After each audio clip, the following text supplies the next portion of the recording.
Hi everybody. I hope you got on okay with your songwriting last time. Hope you wrote some good words to the tune of Greensleeves.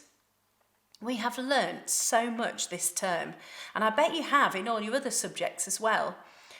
I've always found the Tudors such an interesting thing to study, and I hope you found out some amazing things. Now, in our music, we have learnt an unbelievable amount, really. We've learnt about Tudor instruments, we listened to the sounds that they made, we looked at pictures of them. We made a Tudor fanfare ourselves using some rhythmic notation that we learnt about. We learnt about crotchets and minims and semibreves and quavers. And you might have even used a plastic bottle to make your own trumpet to create your own fanfare. We heard the song Greensleeves. We found out that it was probably written by Henry VIII. And we learnt about pitch notation as well. We learnt that every good boy deserves fudge helps us to remember the names of the notes on the lines, and that the word face helps us to remember the names of the notes in the spaces. We had a little look again at the tune of Greensleeves, and then we composed our own song words to it. So you are composers, you have written a song, and you've learnt so many skills that I really hope will be useful to you moving forward. So just to finish off, I thought we'd put some of our skills into practice. So we're going to do a bit of a comparison, and we're going to do a bit of analysing. We'll think about the pitch, we'll think about different rhythms, and we're going to look at a piece of Renaissance music, and then we're going to look at a piece of modern music.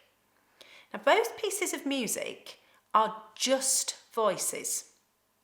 There's no instruments in them at all, just singing. The first piece of music that we're going to listen to is a song called Agnus Dei. It is a beautiful piece of music.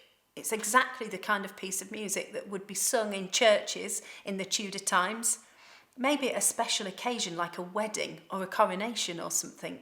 They might have a choir of people singing a really beautiful song, just like this one. So let's have a listen to it together. And I want you to really take note of the way that they use their voices, the different sounds that they make, the way the tune is formed. Sometimes it might sound a bit minor. It might sound like it's a little bit sad or a bit serious. Sometimes it might sound happier. See if you can pick out anything to do with this song that makes it stand out to you, that makes you recognise it as a piece of music that could have been played in Tudor times. So this is Agnus Dei. Let's have a listen.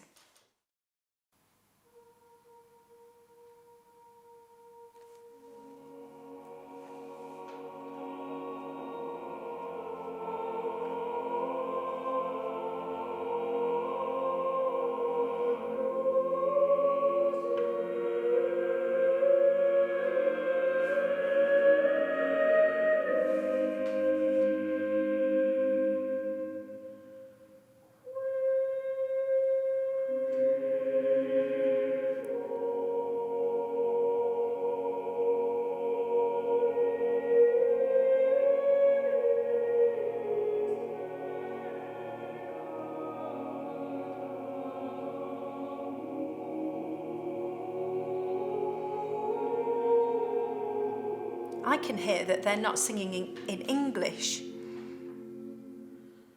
What language do you think they're singing in?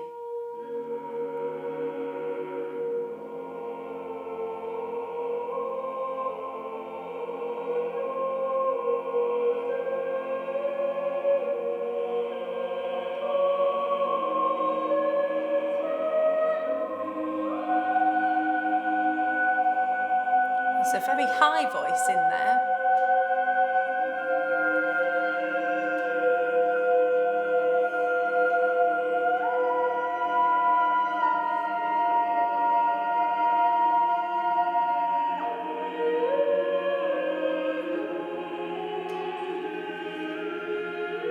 The blend of the voices is absolutely beautiful, and the melodies are overlapping. Some singers are making sounds quicker than others. Some are singing higher than others. If you listen really carefully, some are singing very, very low. They're singing the bass notes.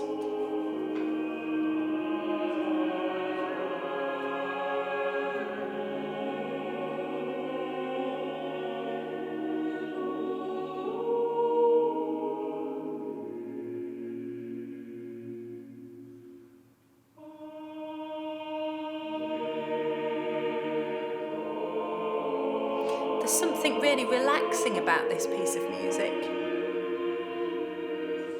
Feel free to lay on the floor and close your eyes if you want to.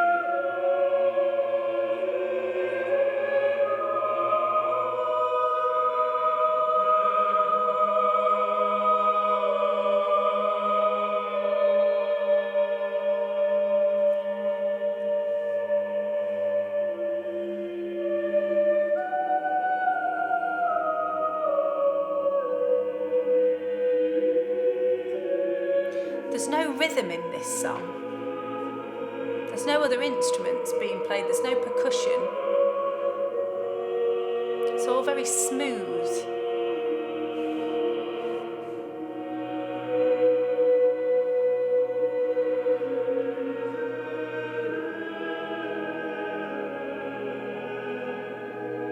Sounds a little bit magical. Maybe a little bit holy. Does sound like the kind of music that would be sung in church.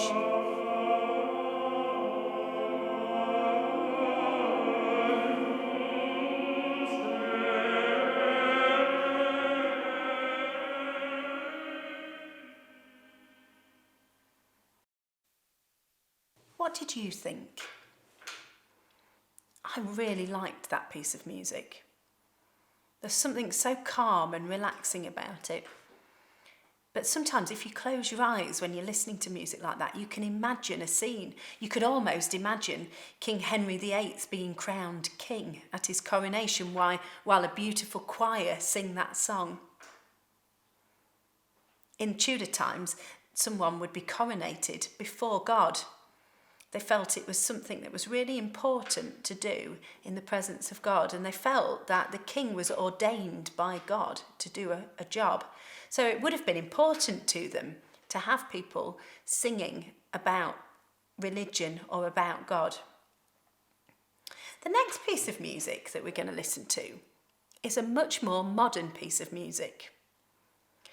There's still no instruments, still no guitars or drums. This time there are 5 singers, and it's a band called Pentatonics. They do some amazing things. Obviously, they recorded this piece of music hundreds of years after the other one was written.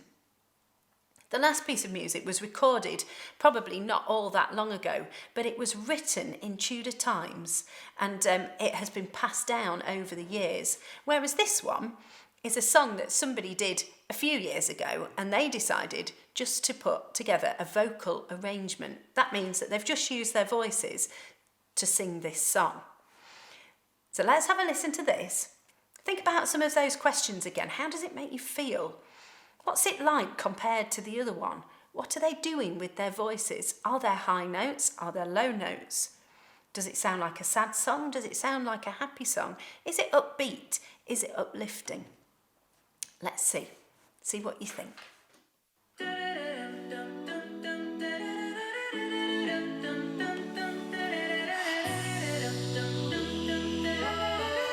I can already hear very low notes.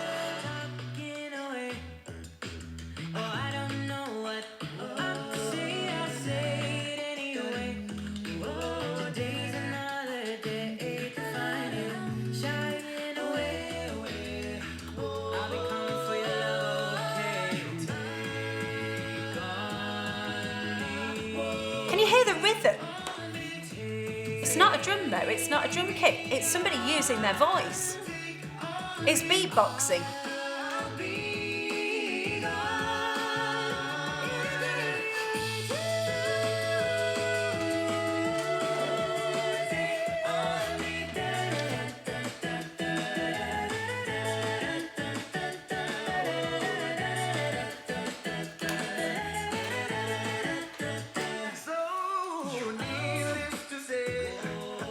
They're also using their voices just to make sounds. They're definitely singing in English this time.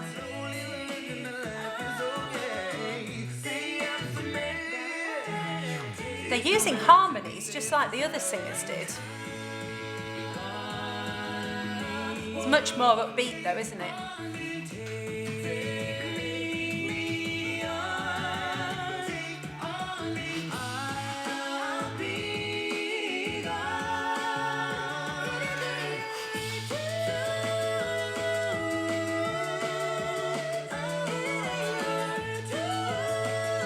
Definitely some high notes as well.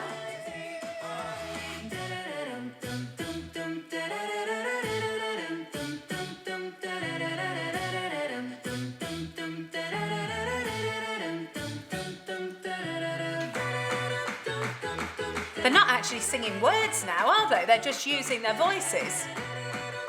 I think they might be clapping. I think they've added a clap.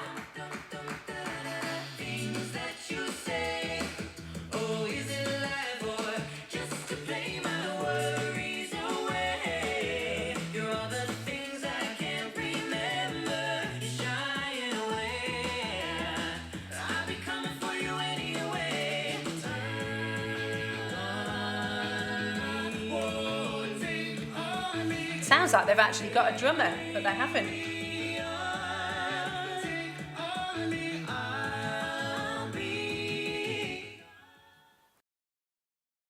What did you think of that one?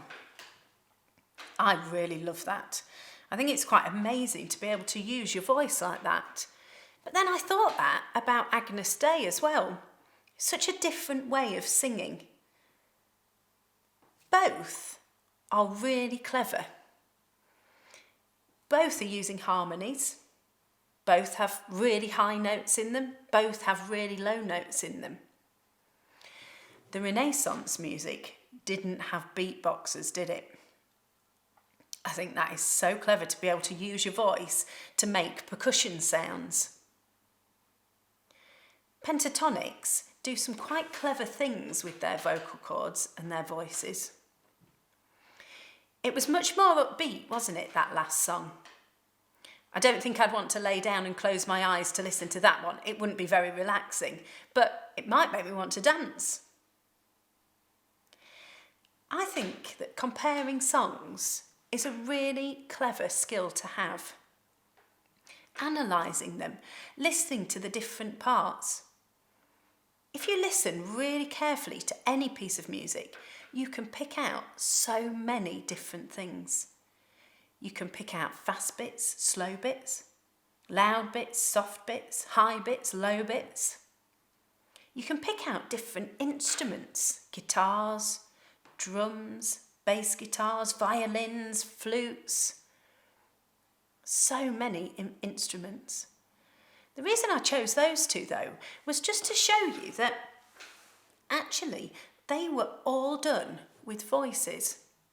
In Tudor times, as you know, there weren't loads of instruments and they were still trying to work out how you make them and how you use different materials to make different sounds. But we've always had our voices and we've always got our voices.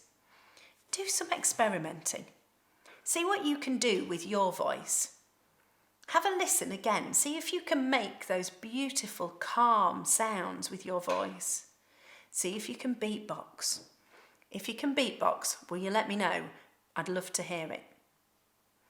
Maybe you'd like to write down some thoughts about the two songs, how you felt about them both, whether one made you feel sad, whether it made you feel confused, or maybe it made you feel really calm.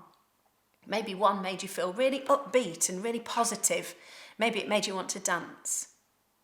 Let me know what you thought. It has been so brilliant doing music together, and I really look forward to seeing you soon.